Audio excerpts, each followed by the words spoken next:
Ce n'est pas seulement que nous vivons dans un monde patriarcal, c'est que le patriarcat vit en nous. Dans cette vidéo, je vais vous parler de ce recueil de citations de Gloria Steinem, qui est une féministe américaine reconnue à travers le monde. Elle a plus de 90 ans aujourd'hui et dans ce texte sont recensés de nombreux slogans féministes et de nombreuses citations. La vérité vous libérera, mais d'abord elle vous mettra en rage, et notamment une de ces citations.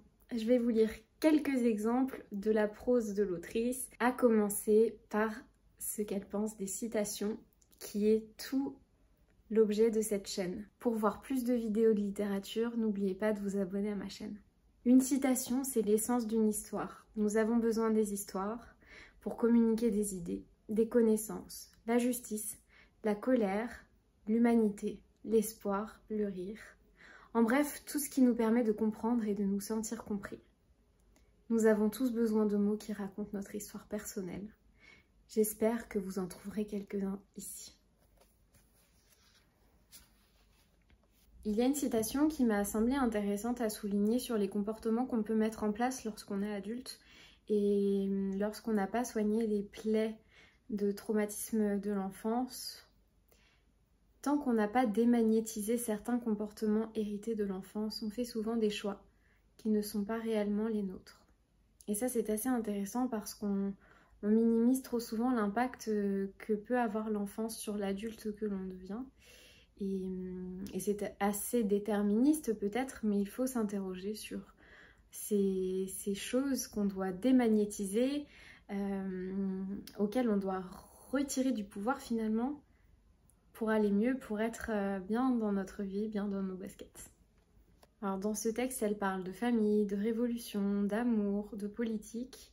Et il y a de nombreuses citations sur le féminisme. Alors, il y en a sur l'IVG. Tant que les femmes ne seront estimées que pour leur utérus, elles ne seront pas estimées pour leur cerveau et leur cœur. Un petit peu plus loin, nous sommes nombreuses à vivre la vie dont notre mère a été privée. Ces deux citations sont assez simples à expliquer. La première concernant l'utérus et le fait que certains considèrent que les femmes ne doivent pas avoir le choix de reproduction et c'est-à-dire qu'on les prive de décider quand elles peuvent être mères et quand elles le veulent aussi, et c'est qu'on prive aussi des enfants d'avoir une mère aimante. Et en fait, c'est par là qu'elles parlent de leur cerveau et de leur cœur. Et la seconde citation s'explique par le fait que, par exemple, ma génération vit une vie que nos mères ne pouvaient pas vivre, ou en tout cas une vie différente. Et ça, c'est assez intéressant. Et nos grands-mères également avaient un rapport à la vie différent, un rapport à la vie politique différent. Parfois, elles ne pouvaient pas voter ou venaient juste d'avoir le droit de vote. Et tous ces éléments, selon l'âge qu'on a, c'est peut-être des choses que nos mères ont vécues. Et par exemple, la libération de la parole sur l'avortement, sur le viol, ce sont des libérations qui n'étaient pas celles de nos mères. Et beaucoup de mères se sont tues alors qu'elles avaient vécu des atrocités. Et on le voit aujourd'hui avec le mouvement MeToo qui a pris une ampleur qui traverse un petit peu tous les milieux. Et de nombreuses femmes de tous les âges ont été harcelées et ont pu être agressées. Et c'est cette liberté de parole qu'on a aujourd'hui dont elles ont été privées à notre âge. Et ça, c'est assez triste pour elles. Mais je trouve que le féminisme a apporté cela de bien. Elle dit que la pilule a permis à plus de femmes d'accoucher d'elles-mêmes. C'est-à-dire que les femmes ont repris le pouvoir sur leur sexualité et sur leurs envies et sur leur maternité. Elle dit également que quel que soit notre âge, nous devons nous souvenir qu'il y a autant à apprendre qu'à enseigner. Et là, une citation que j'ai soulignée. Écrire, c'est faire entendre une voix intérieure. Croire que nos pensées peuvent intéresser d'autres esprits, donner une réalité à quelque chose qui n'a jamais existé, précisément sous cette forme. Y a-t-il meilleur chemin vers l'estime de soi ? Alors on m'a récemment parlé d'estime de soi, je pense effectivement qu'à travers l'écriture on peut retrouver une certaine estime de soi. Il y a cette citation sur le patriarcat. Ce n'est pas seulement que nous vivons dans un monde patriarcal, c'est que le patriarcat vit en nous. Nous sommes tellement infusés de comportements misogynes, sexistes, cela vient faire pourrir certaines relations et on ne se rend pas compte que le patriarcat n'est pas juste un mot, un gros mot que les féministes énervées combattent, c'est en nous aussi, on a été élevés comme ça.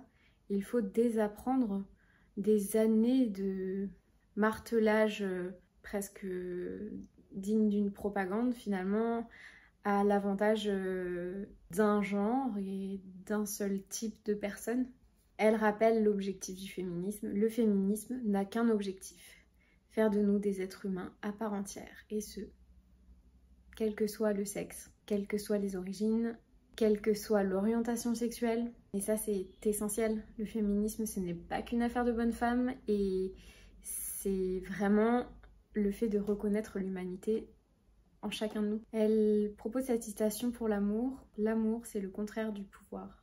Elle précise sur le féminisme, les femmes ne seront pas les égales des hommes à l'extérieur du foyer tant que les hommes ne seront pas les égaux des femmes à la maison. Ça, c'est assez intéressant et ça rejoint les essais de Titiou Lecoq notamment, qui nous parle des tâches ménagères. Et alors évidemment, je vous rassure, le féminisme et les combats féministes, c'est pas que une question de linge sale, c'est beaucoup plus important que ça. C'est aussi la répartition des tâches quand on a un bébé. C'est aussi la place des pères. Comment se l'approprient-ils? Comment la société leur permet-elle de devenir pères? Est-ce qu'elle leur laisse le temps d'être là pour leur nourrisson? Et finalement, c'est le temps qu'on enlève aux jeunes parents près de leur enfant peut vraiment avoir un impact vraiment néfaste sur son apprentissage et sur sa place dans le monde. Quel exemple est-ce qu'on lui donne à cet enfant? Il y a 2 raisons pour lesquelles les gens se méfient du mot féministe. La première, c'est qu'ils ne savent pas ce que ça veut dire. La seconde, c'est qu'ils savent ce que ça veut dire. Alors ça, c'est assez ironique parce que justement, les gens qui n'aiment pas le mot féminisme, c'est vrai, c'est qu'ils ne connaissent pas. Parce que est-ce qu'on peut vraiment se dire anti-féministe quand on sait que l'objectif du féminisme, c'est de mettre fin aux inégalités entre les hommes et les femmes et de libérer les uns les autres et de reconnaître l'humanité qu'il y a en chacun. Et ceux qui se revendiquent anti-féministes, en fait, ce qu'ils nous disent, c'est qu'ils veulent avoir des privilèges et ça leur est complètement égal d'écraser les autres. Ils vivent dans une position de dominant sur des dominés et ils n'ont jamais peut-être connu que ça. Sur ce que je vous disais sur le fait de désapprendre, c'est que selon l'autrice, la première difficulté pour nous tous, hommes et femmes, ce n'est pas d'apprendre, c'est de désapprendre.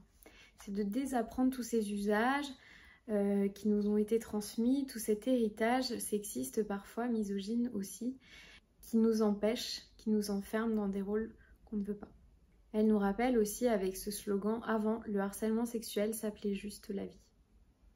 Avant, la violence conjugale s'appelait juste la vie. Elle nous rappelle qu'on peut changer le mot harcèlement sexuel ou violence conjugale par d'autres mots. Et en fait, on se rend compte à quel point le fait que le privé soit devenu politique permet aussi de mettre fin à des situations de violence conjugale et aussi le fait de dénoncer le harcèlement sexuel dont on peut être victime au travail par exemple, ça permet aussi de mettre fin à des situations qui sont néfastes et qui sont dangereuses pour la plupart du temps pour les femmes. Elle rappelle que ceux qui sont affectés par un problème sont les mieux placés pour connaître sa solution.